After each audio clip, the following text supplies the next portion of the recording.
You're watching a 14-year-old girl being dragged out of the emperor's room. She's not walking. Two servants are pulling her by the arms. Her feet dragged across the marble floor. Her eyes are open, but there's no one inside anymore. 3 days ago, that girl was laughing in the room next to yours. This morning, they called her. Now she's something else, like someone pulled her soul out. A servant sees you watching. She grabs your arm, pulls you back into your room. Don't look, never look. And when they come for you, don't fight. Rome, year 39 AD. You're 14 years old. You've been locked in a place called the Garden of Venus for 6 days, and you just learned what happens to girls when they get summoned. Your dad said this was a privilege. Your mom cried when you got on the carriage. The neighbors watched with envy as you rode up the hill toward the palace. No one told you the truth.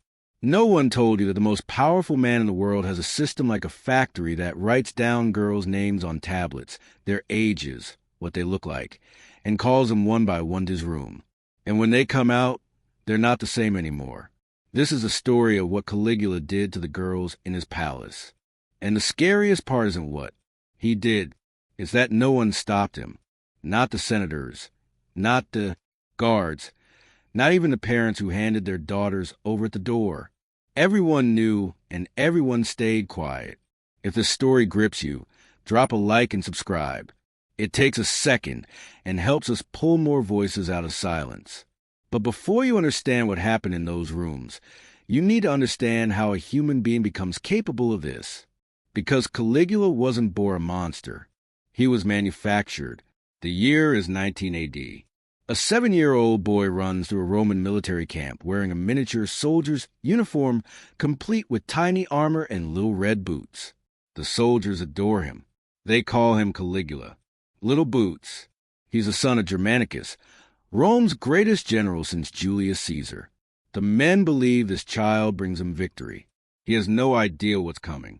1 year later, his father dies. The official story. Sudden illness. The whispered story. Poison. Ordered by Emperor Tiberius himself. Caligula is 8 years old when the machine starts destroying his family. His mother dragged from their home, accused of treason, starved to death in exile. His oldest brother arrested, imprisoned. So hungry, he tried to eat the stuffing for his mattress.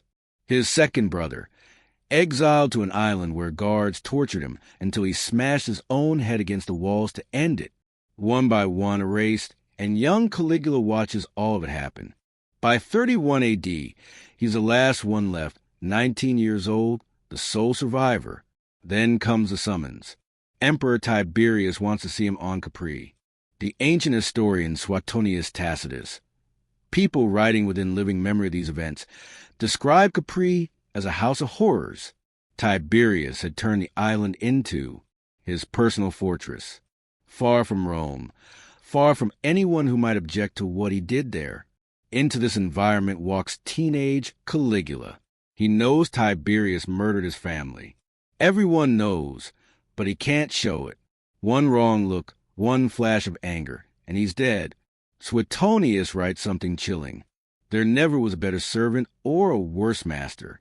For 6 years, Caligula watches, studies, learns exactly how to break human beings from the greatest monster in Roman history.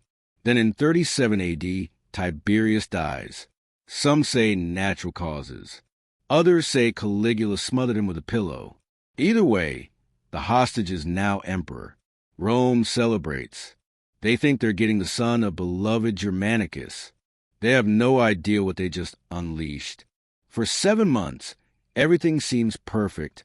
Caligula releases prisoners, hosts spectacular games, distributes money to the people. Then he gets sick, a severe fever that lasts weeks. The person who wakes up is not the same person who went to sleep. What happened during those fevered days we'll never know. But when Caligula recovered, something inside him had shattered, and Rome was about to learn what he'd been hiding. Imperial officials begin traveling through Rome and the surrounding territories. They visit houses of wealthy families and poor families alike. They're not looking for soldiers. They're not recruiting talent. They're looking for three things: age, beauty, purity, girls between 12 and 16 years old, faces that please the emperor, and virgins verified by family reputation and sometimes examined. Suetonius, writing decades later, describes this process in fragments. He mentions young women of noble families brought to the palace. He notes that Caligula inspected them personally as a slave dealer examines merchandise before purchase. Even Suetonius, a man who documented orgies, murders, and incest without flinching, seems uncomfortable describing what came next. Records were kept.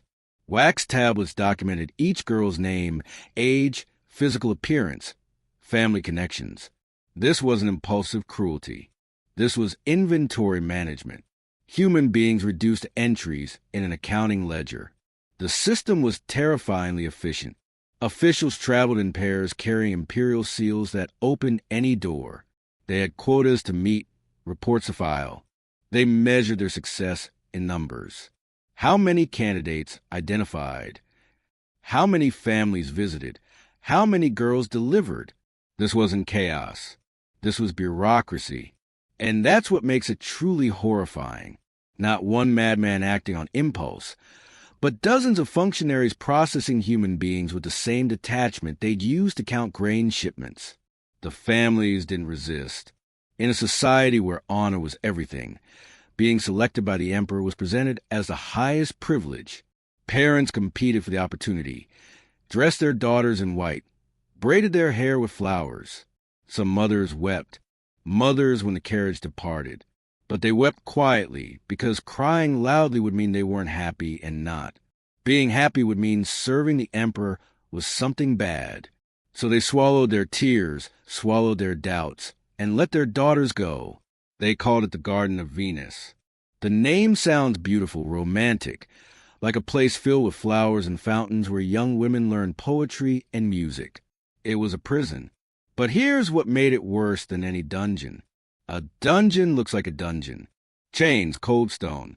You know where you stand. This place looked like paradise. Silk curtains everywhere. Beds softer than anything these girls had ever touched. Perfume thick enough to taste. Food most Romans never knew existed. Servants who smiled and fulfilled every request. Everything beautiful. Everything wrong. Modern psychologists have a term for what this does to the human mind. Cognitive dissonance. When your senses tell you one thing and your instincts tell you another, your brain starts to crack. You can't trust your own perceptions anymore. The girls couldn't leave their rooms without permission, couldn't contact their families, didn't know what day it was, didn't know what they were supposed to do. They just waited, sometimes for days, sometimes for weeks. No one explained anything. No one told them when they'd be called. No one told them what happened when they were. They only heard footsteps at night, passing their doors, stopping at another door, a girl being taken. And the next morning that girl would be different, quieter, emptier, or she wouldn't come back at all. The servants who brought food watched everything. Every tear got reported. Every whisper between girls got documented. If two girls started forming a friendship, finding comfort in shared suffering, they'd be separated, moved to different wings. Because connection breeds strength. And strength breeds resistance. Isolation was part of the design. The waiting itself was the torture. In the 1960s, psychologist Martin Seligman conducted experiments that revealed something disturbing about the mind. When subjects learned that nothing they did could change their situation, they stopped trying. They gave up, not from weakness, but because their brains were trying to protect them from madness. He called it learned helplessness. First you fight, then you realize fighting doesn't work. Then you stop fighting, then you stop feeling. The girls in the Garden of Venus were being systematically broken. Not through violence, not yet, but through luxury that felt wrong. Kindness that had cruelty and uncertainty that never ended. By the time Caligula called for them, most had already surrendered. That was the point. We're about to reveal how Caligula used these girls to control all of Rome. If you've made it this far, you understand why this story matters. Subscribe because the Forgotten Tortures doesn't hide from history's darkest chapters. But Caligula wasn't satisfied with just the girls. He wanted to break everyone. The historian Cassius Dio describes imperial banquets that became theaters of systematic humiliation. Marble halls filled with Rome's most powerful men, senators, generals, governors, eating and drinking and pretending everything was normal. Then Caligula would stand, walk between the tables, examine the wives of his guests the way he examined the girls in his garden. He would select one, take her hand, lead her away, and her husband would sit there, do nothing, say nothing. What could he do? Object. His children would be dead by morning. His entire family erased from Roman history. So he sat, drank his wine, made small talk with the man beside him, who was pretending not to hear anything. Waited. 20 minutes passed. 30. The conversation around him was forced, brittle.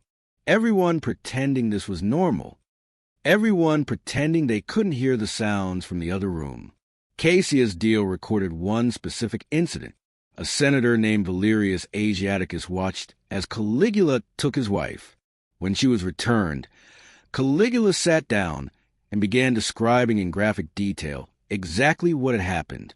He rated her performance, compared her to other senators' wives, made jokes. Asiaticus had to smile, had to nod, had to thank him. Some humiliations you don't forget. 3 years later, Iatticus was one of the conspirators who helped plan Caligula's assassination. But here's what made the banquet truly evil. It wasn't just about the women. It was about complicity.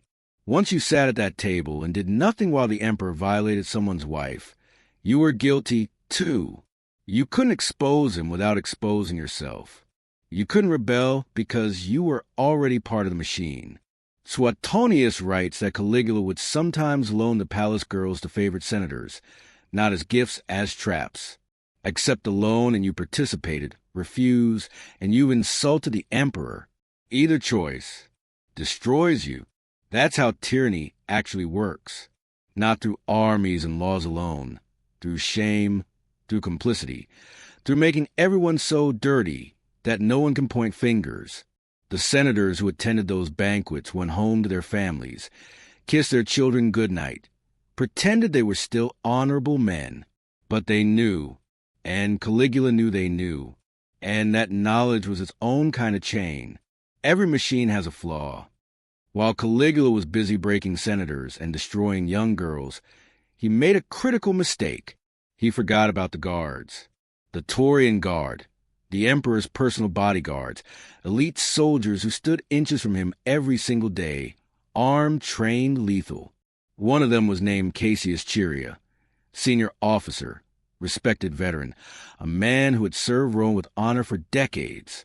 Chiria had one physical characteristic that Caligula found endlessly amusing: a high-pitched voice. Every day new jokes, new mockery in front of everyone. When Chiria had to ask for the daily military password, a standard protocol, Caligula would assign him words like Venus or kiss me, feminine words, humiliating words. The other soldiers would smirk day after day, month after month. Suetonius notes that Caligula thought this was hilarious, thought Chiria would swallow it like everyone else. He miscalculated. Senators had families to protect. They could rationalize staying quiet. But Chiria was a soldier, a man trained to solve problems with a blade, a man who stood next to the emperor every day with a sword on his hip. And Caligula had just taught him that life under this emperor wasn't worth living. January 24th, 41 A.D. Caligula walks through an underground corridor beneath the theater. Narrow, dimly lit, stone walls on both sides. He's in a good mood, looking forward to a performance. Chiria is waiting in the shadows. The details come from multiple sources. When Caligula approached, Chiria stepped forward. Standard protocol. Guards always checked in with the emperor. He asked for the daily password. Caligula smirked, opened his mouth to deliver another humiliation. One last joke at Chiria's expense. He never finished the sentence. Chiria screamed, "Take this," and drove his sword up under Caligula's ribs. The corridor was too narrow to escape. Conspirators at both ends. They swarmed him. 30 stab wounds. They didn't stop until nothing remained that could possibly be alive. For years of accumulated terror. For years of humiliation. For years of watching girls destroyed. And senators broken, released in 60 seconds of frenzied violence. But they weren't finished. They found Caligula's wife killed her. Then they found the nursery, his daughter, 2 years old. A soldier grabbed the child and slammed her head against a marble wall. No heirs, no revenge. The bloodline ends here. The machine had consumed its creator. The new emperor. Claudius faced an impossible problem. What do you do with the girls still locked in the Garden of Venus? If he acknowledges what happened, the entire empire learns Rome's shame. Families demand justice. Senators who participated get exposed. The system unravels. So he chose silence. The girls were sent home quietly with gifts. Gold, silk, jewels, not compensation. Bribes, payment for amnesia. Most families took the deal. What choice did they have? Their daughter was damaged. Goods. No one would marry her now. The best they could hope for was silence. Pretend it never happened. But the girls didn't forget. How do you forget something like that? How do you go back to normal life after what they experienced? According to fragments preserved by later writers, some never let anyone touch them again, flinched at footsteps, couldn't sleep without a lamp burning. Some woke screaming from nightmares for decades, their families learning to pretend they didn't hear. Some simply stopped speaking entirely, sat by windows for hours, stared at walls, lost in memories they couldn't escape and couldn't share. The Greek physician Galen, writing a century later, describes symptoms he'd observed in women who'd survived traumatic captivity: loss of speech, inability to eat, a deadness behind the eyes. He didn't connect it to the Garden of Venus. Maybe he didn't know. Maybe he knew and couldn't say. But the symptoms matched perfectly. One woman, according to a fragment found centuries later, didn't speak about the palace for 50 years. 50 years of silence. Then on her deathbed, she told her granddaughter everything. The granddaughter wrote it down, then burned most of it, but pieces survived, copied by monks who didn't understand what they were preserving, hidden in monastery libraries for centuries. And those fragments are how we know any of this happened. Claudius ordered most of Caligula's records destroyed. The ledgers, the tablets, the documentation machine, burned. The official histories we have today were written decades later. Suetonius, Tacitus, Cassius, Dio working from memories, rumors, and surviving fragments, which means what you just heard is only what survived the purge. Imagine what was lost. Imagine what was so disturbing that even Romans who watched people die in arenas decided it needed to be erased. The Garden of Venus is gone now, buried under centuries of construction. Archaeologists have found fragments, a mosaic here, a perfume bottle there. But the rooms themselves destroyed, forgotten. Rome wanted to forget, but you can't erase everything. You can burn documents, silence witnesses, rewrite histories, but you can't erase what people carry inside them. You can't kill what gets carved into memory. You can't destroy the fragments that survivors hide in places no one thinks to look. The girl from the beginning of the story, the one being dragged out of the emperor's room, she was real. We don't know her name. History didn't bother recording it. She was just a number on a wax tablet, a piece of inventory that got used and discarded. But she existed. She had dreams.